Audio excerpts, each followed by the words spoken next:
চাঁদপুরে লঞ্চে অসুস্থ যাত্রীকে কোস্টগার্ডের জরুরি সেবা।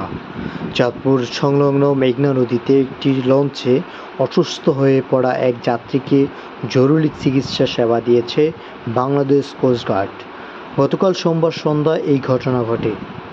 কোস্টগার্ডের মিডিয়া কর্মকর্তা লেফটেন্যান্ট কমান্ডার সিয়ামুল হক জানান, বরিশাল থেকে ঢাকাগামী একটি লঞ্চে এক মুমূর্ষু রোগীকে অক্সিজেনের সিলিন্ডারে গ্যাস ফুরিয়ে গেলে তার জীবন ঝুঁকিতে পড়ে।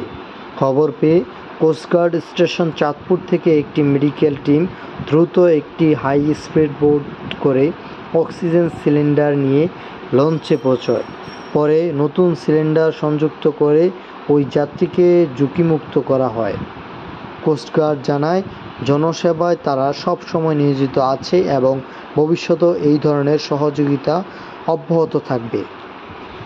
কোস্টগার্ড চাঁদপুর অসংখ্য ধন্যবাদ। এই অবস্থায় আমার বাবাকে অক্সিজেন সার্ভিস দিয়ে আসতে পারছে, এই জন্য আমি খুব আগ্রহী ছিলাম যে আমার পাবো কিনা, দ্রুত সময় আমার এটা নিয়ে আসতে পারছে, এই জন্য তাদের অসংখ্য ধন্যবাদ।